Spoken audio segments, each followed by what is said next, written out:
So, ito na naman guys, on the way na tayo papuntang Lawag International Airport. So, masakit man sa kalooban na iwan ang sariling pamilya. Ito, kailangan nating bumalik sa ating mga trabaho para magkaroon ng magandang kinabukasan ng ating pamilya at magkaroon ng magandang buhay. So,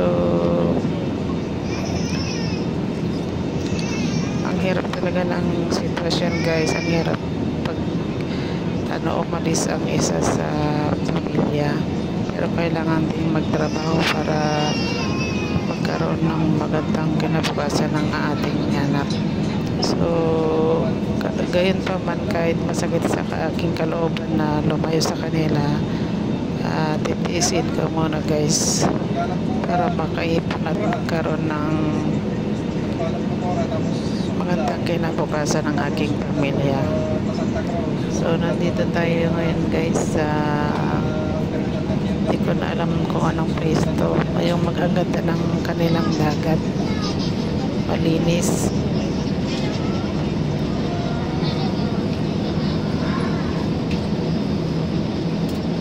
So ayan guys, sa mga kapwa ko Pilipino dyan, tiis-tiis muna tayo para makaipon tayo guys.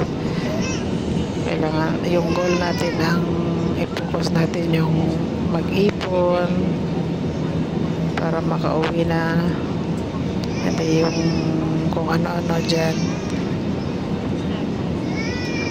Alam ko yung mga ibang OFW dyan, hindi tayo para-paruhan ng kanilang may kanya-kanya tayong goal sa buhay, pero dapat tunahin natin yung ating pamilya, yung kinabukasan ng ating mga anak.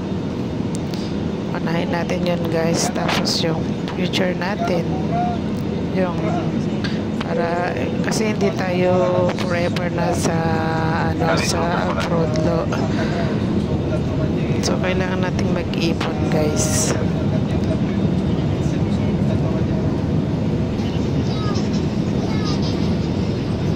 And then dapat din may tiwala sa isa't isa para Gentlemen, we have started our usual approach to Manila. Ensure that your large electronic devices at pagmamahal guys sa isa't isa, para sa ganon lalong titibay ang pagmamahalan nyo ng inyong mga partner at inyong mga pamilya guys.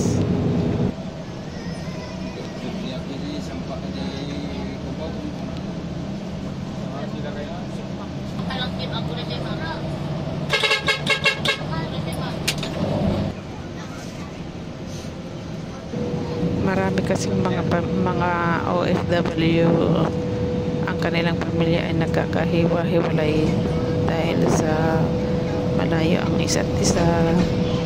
Minsan yung iba yung umaalis, nakakahanap ng iba, yung minsan naman yung naiiwan, nakakahanap ng iba. So dapat may tiwala sa isa't isa guys, para kahit malayo sa isa't isa, buo pa rin ang pamilya at ganoon pa rin yung dati yung samahan.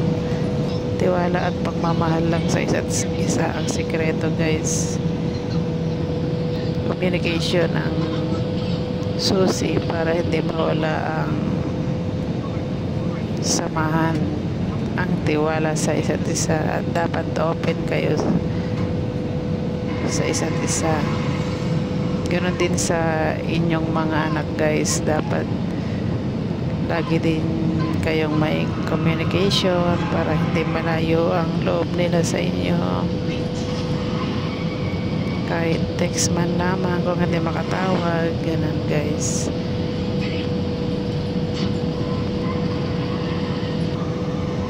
Ang hirap ng buhay ng OFW, ang hirap din ng buhay ng maiiwanan. So dapat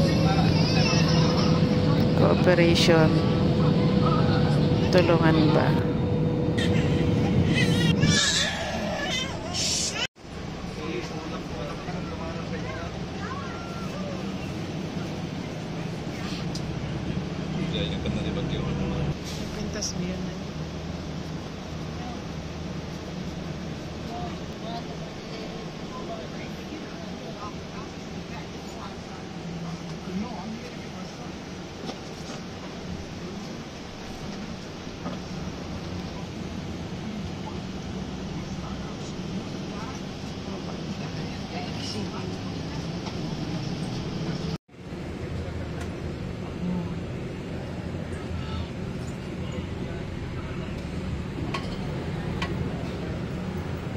So, nandito na tayo ngayon guys sa Narbacan. Sa istasyon mismo ng Partas.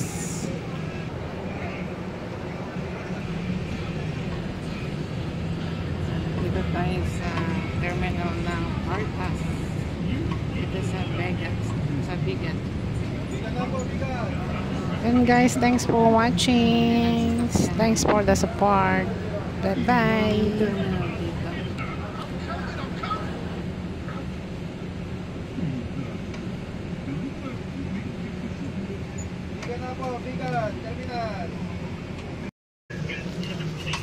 So ito na nga guys, mag-prepare na tayong lumabas. Malapit na kaming sasakay ng aeroplano. 150 ang aming lipad guys. So ito, pipila na kami. Ito nga pala kami sa Lawag International Airport guys. Kita nyo naman yung background, Lawag ito. Yung ganitong style is Lawag. So pila tayo guys.